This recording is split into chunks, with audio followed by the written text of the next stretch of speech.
বন্ধুরা, আজ রাত্রে আবার চলে এসেছি রান্নাঘরে। আজ হচ্ছে পাপমোচন একাদশী, তাই রাত্রে আমরা কি খাওয়া দাওয়া করবো চলুন বন্ধুরা। খাওয়া দাওয়া মানে রেসিপি নিয়ে চলে এসেছি। তা আজকে অন্যরকম সাবুর একটা রেসিপি দেখাবো, আশা করি আপনাদের সবাইকারই ভালো লাগবে। চলুন কি রেসিপি বানাচ্ছি দেখতে থাকুন, আশা করি ভালো। থেকে নিয়েছি ডুমো ডুমো করে নিয়েছি টমেটো, নিয়েছি আদা, নিয়েছি একটু পনির, একটু কাঁচা লঙ্কা নিয়েছি। এটা হচ্ছে শুকনো কড়াইশুঁটি, আমি একটু গরম জলে ভিজিয়ে রেখেছিলাম, রেখে তারপরে নিয়েছি। আর নিয়েছি সাবু, সাবুটাও আমি ভিজিয়ে রেখেছিলাম 2-3 ঘন্টা আগেই, দেখুন একদম নরম হয়ে গেছে। আর নিয়েছি ফোড়নের জন্য তেজপাতা, শুকনো লঙ্কা, একটু মিষ্টির দানা, আর যদি ঝাল খেতে চান একটু ঝাল দেবেন, আর সাথে থাকবে লবণ। চলুন বন্ধুরা দেখতে থাকুন এই সাবুর খিচুড়িটা। দারুণ হয় সাবুর এই খিচুড়িটা খেতে। চলুন সাথে থাকুন, আশা করি আপনাদের ভালো লাগবে। একাদশীর পরিমাণ মতন তেল, আর দিয়ে দিলাম শুকনো লঙ্কা, একদম ফোড়নে দিয়ে দিলাম আলু, কিন্তু দিয়ে দিলাম এর মধ্যে অল্প পরিমাণে লবণ। আর আপনারা হলুদ দিতেও পারেন, নাও দিতে পারেন, আমি একটুখানি সামান্য একটুখানি হলুদ দেবো। দিয়ে আলুটাকে সুন্দরভাবে কিন্তু আমি একটু ভেজে নেব। আলুটা হালকা ভাজা হয়ে গেছে, এবার আমি দিয়ে দেবো কড়াইশুঁটি যেগুলো ভিজিয়ে রেখেছিলাম, আর দিয়ে দেবো টমেটো, দিয়ে দেবো কাঁচা লঙ্কা। ঝালটা আপনারা যেরকম পছন্দ করবেন বন্ধুরা সেরকম কিন্তু নেবেন।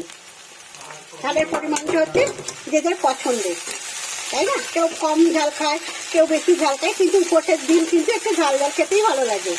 তাই এগুলো কিন্তু সুন্দরভাবে আমি একটু নাড়াচাড়া করে নেব। আলুটাও সেদ্ধ হয়ে গেছে, আর টমেটোটা কিন্তু নরম হয়ে গেছে আমার। এবার দেবো আমি যে আদাটা রেখেছিলাম, আদাটা কিন্তু বাটা নয়, আদাটা এই মেশিনে আমি ঘষে নিয়েছি একটু বন্ধুরা। ওটা দিয়ে দিলাম, দিয়ে এবার সুন্দরভাবে কিন্তু নাড়াচাড়া করে নেব।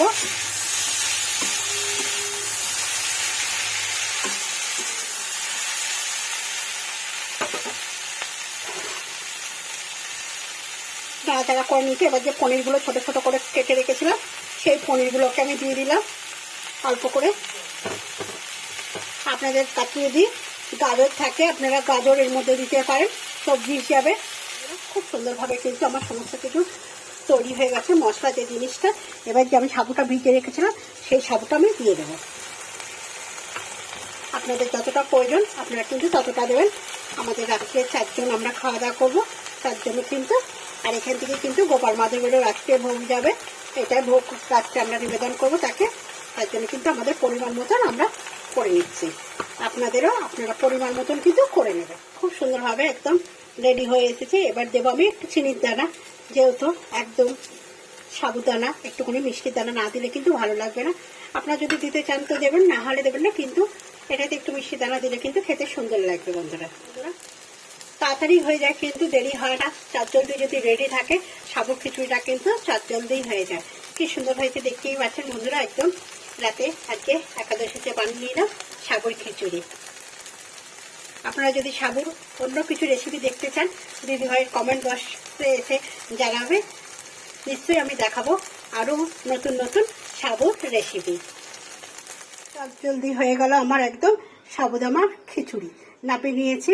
এবার খাওয়ার পালা বন্ধুরা। তা আপনাদের রেসিপিটা কেমন লাগলো অবশ্যই কিন্তু কমেন্ট করে জানাবেন বন্ধুরা। আপনাদের কমেন্টের আশা আপনার দিদিভাই বসে রইল যে আমার বন্ধুদের কেমন লাগলো এই সাবুদানার খিচুড়িটা। দারুণ স্বাদের হয় কিন্তু খিচুড়িটা।